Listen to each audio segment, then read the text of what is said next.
Chauffage, communautarisme et individualisme.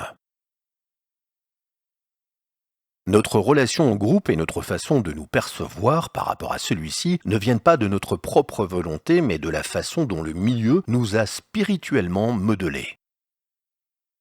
Ainsi, les techniques et les inventions humaines faisant partie intégrante du milieu, si elles changent notre vie, elles changent aussi profondément nos mentalités.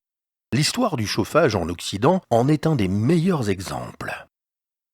Pendant des millénaires, les hommes se chauffaient au bois, ce qui les obligeait à aller régulièrement chercher cet encombrant combustible dans les forêts. Nos bâtisses étaient donc faites pour être chauffées au bois, matière relativement encombrante et dégageant proportionnellement moins de chaleur pendant sa combustion que les énergies fossiles modernes plus compactes que sont le charbon, le gaz et le mazout. Jusqu'à l'arrivée du charbon et de ses poêles, les maisons étaient donc le plus souvent conçues autour de la cheminée, dans la pièce centrale de la maison. La cheminée était le centre de la pièce principale, servant à chauffer la maison et à cuire les aliments économiquement avec le même combustible.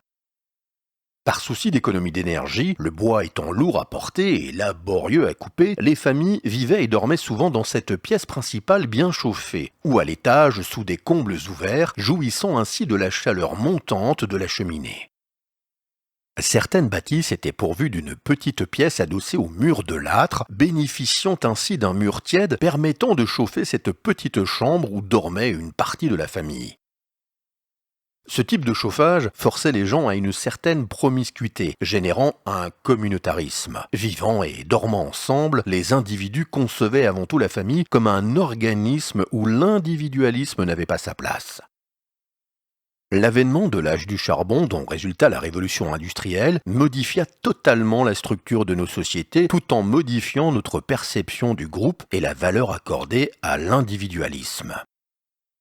Le charbon, ce combustible fossile extrêmement calorifère par rapport à sa taille, rendit obsolète la grande cheminée centrale des habitations qui fut remplacée par le poêle à charbon plus petit et plus efficace. Les grandes cheminées ne se conservant le plus souvent que comme symbole ostentatoire de puissance et d'attachement à la tradition, trônant dans la pièce principale des maisons bourgeoises, rappelant ainsi celle des hôtels particuliers ou des châteaux de l'ancienne aristocratie.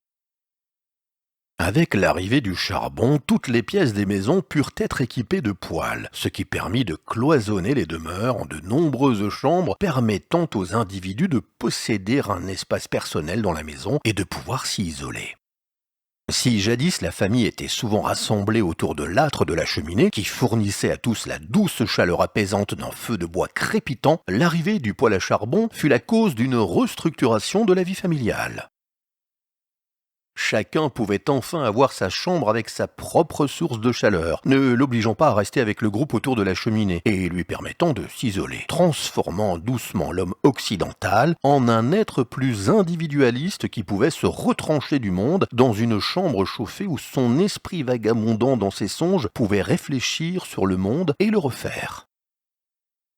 La quête du bonheur, qui correspondait souvent pour nos ancêtres à la vision d'une famille unie autour du feu, laissa la place à la recherche de l'isolement dans la douce chaleur d'une chambre individuelle. Et si l'homme occidental devint plus individualiste, recherchant dans le confinement de sa chambre douillette le plaisir de la solitude, c'est avant tout parce que les progrès technologiques en matière de chauffage le lui permirent. Si nous modifions le milieu nous modifie aussi.